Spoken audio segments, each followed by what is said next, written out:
Court order যেটা দিয়েছে তার উপরে ওরা করছে, তো কন্টেম্প্ট কোর্ট হবে।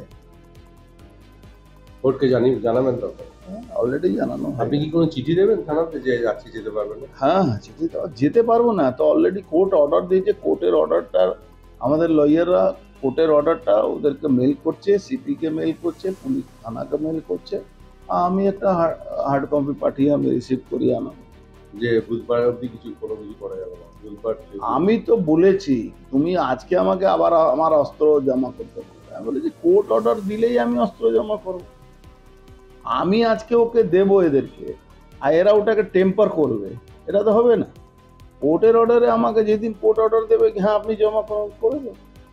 এই অস্ত্রটা জমা নিয়ে ব্যালিস্টিক এক্সপার্ট দিয়ে পরীক্ষা করার কথা রয়েছে। সিএফএল, আমি বলছি সিএফএল দিয়ে পরীক্ষা করাতে হবে। স্টেট ফরেন্সিক ল্যাবরেটরিতে এরা ম্যানিপুলেট করে।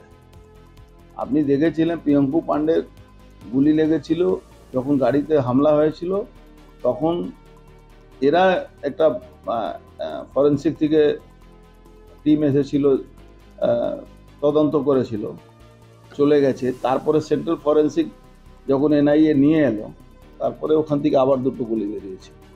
কারণ বুঝতে পারছেন এরা কোন লেভেলে ম্যানিপুলেশন করে।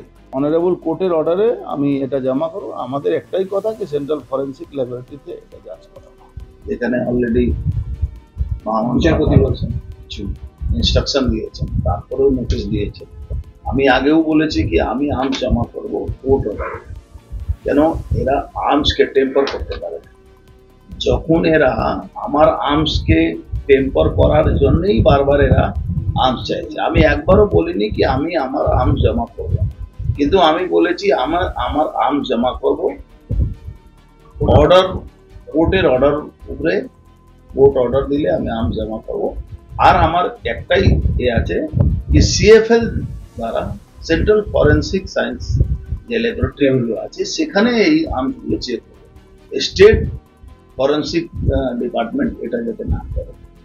আমার আর কোনো এর মধ্যে আমি আর্মস জমা করতে রাজি আছি, বাট সেন্ট্রাল ফরেন্সিক থেকে এটা এক্সামিনেশন, সেটাও বলেছিলাম কি এটা কোর্ট অর্ডারে আমি যে অ্যাপ্লিকেশন করেছি সেখানেও আমি স্পষ্টভাবে বলেছি কি কোর্ট যদি অর্ডার করে আমি আর্মসটা জমা দেবো। রাজনৈতিক কি কোনো ঘটনা? রাজনীতিক ঘটনা থেকে ভালোবাসা আছে, রাজনীতি তো আছে, আর কি আছে। তৃণমূল পারছে না আমাদের থেকে, সেখানে রাজনীতি করে যেন পুলিশকে ইউজ করছে, আর তো কিছু।